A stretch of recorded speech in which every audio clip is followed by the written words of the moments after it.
Salam alaikum, bonjour à tous et à toutes. J'étais en train de regarder une vidéo de Caroline Fourest et d'autres mélanges de gauchistes et droitards débattre de Lampedusa, du pape et de l'immigration de façon générale.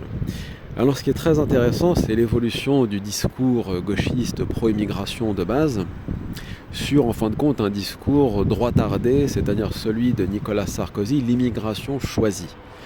C'était il y a presque vingtaine d'années, quand il était au ministère de l'Intérieur sous Chirac. Sarkozy avait parlé d'une immigration choisie. Bon, on sait très bien ce que ça voulait dire.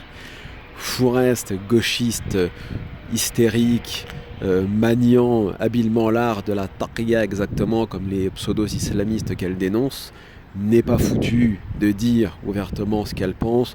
Donc elle y va en méthode, on va dire,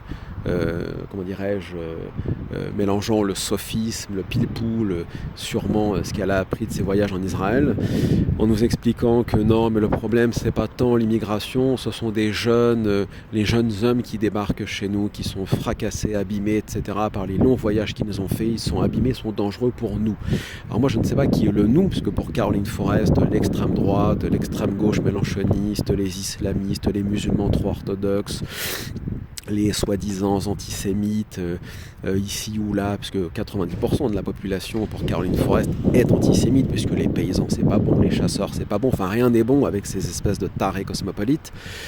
Donc au final, qu'est-ce qui reste comme nous? Je veux dire, les nous, c'est quoi? C'est la poignée de féministes lesbiennes blanches comme Caroline Fourest qui défendent leur petit fromage communautaire, en gros 0,01% de la population française et européenne et occidentale de façon générale. Ce qui est assez drôle et cocasse par ailleurs.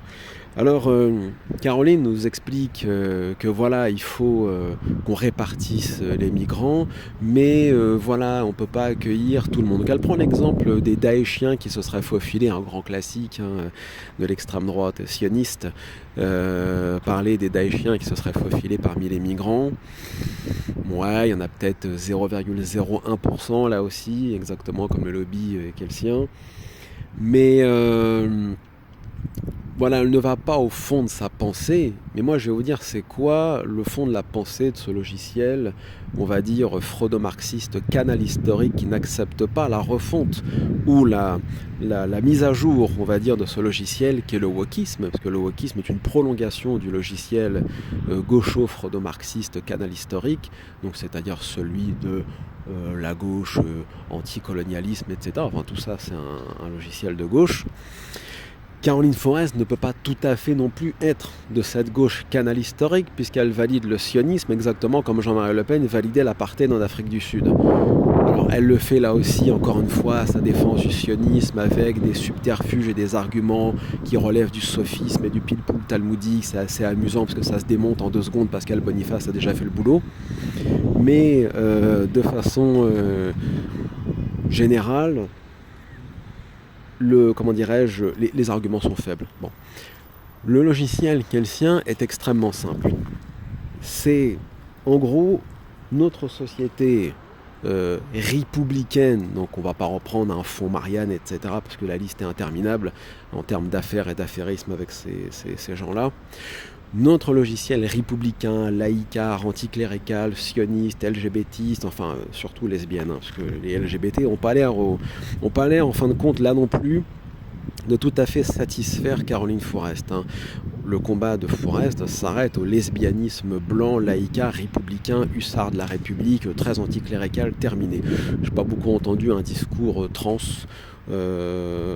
positif ou même gay de la part de Caroline Fourest, mais pourquoi pas, après tout, elle fait ce qu'elle veut. Donc nous sommes menacés, nous républicains, laïcards, sionistes, féministes, lesbiennes blanches, etc., dans notre logiciel, par des hordes de musulmans très peu sionistes, très peu républicains, très peu laïcards, etc., etc. Donc il va falloir limiter cette immigration qui est gênante et qui est agressive, et plutôt faire venir des gens qui sont comme nous. Vous voyez, des femmes afghanes qui fuient les talibans, que je soutiens moi personnellement intégralement. Les femmes afghanes ont le droit de fuir le régime des talibans, bien au contraire, c'est un régime pourri, vous savez très bien ce que j'en pense à ce niveau-là.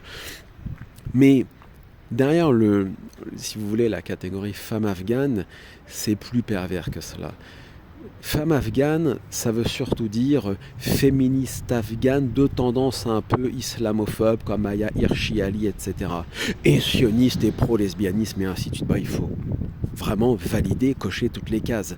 Voilà, quand on vous demande de vous intégrer en France aujourd'hui, il faut cocher ces cases-là. Il ne faut pas cocher aimez-vous la France, aimez-vous le maréchal Pétain. Oh, bah non, non, bah non. Voilà, voilà. Est-ce que vous aimez les poilus? Vous avez déjà été à Douaumont voir les poilus? Non, ah non. Non, non, ça n'est pas demandé. Par contre, est-ce que vous validez tout le logiciel qu'on a cité juste avant? Oui.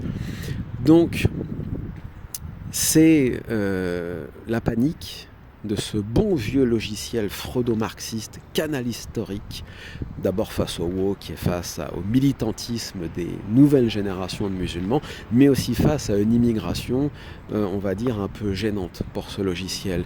Ce n'est bien évidemment pas une critique de l'immigration d'un point de vue souverainiste ou patriote, ou Caroline Forest, elle s'en fout du patriotisme ou du souverainisme français, elle s'en fout de la sécurité des Français et des Françaises. De toute façon, elle ne vit pas dans les banlieues avec ceux qui subissent la délinquance ou les racailles depuis 50 ans, parce que là aussi on pourrait poser la question à Caroline Forest, eh bien vous soutenez malgré tout encore l'immigration, mais est-ce que vous avez demandé aux Français s'ils en veulent encore des immigrés? Premièrement. Et est-ce qu'il y a 40 ans, vous avez déjà, vous et les vôtres, demandé aux Français s'ils voulaient des immigrés? Et bien évidemment, ces gens ne répondent jamais à la question. Parce qu'encore une fois, ce sont des techniciens, des bac plus 15 en sophisme et pile-poule.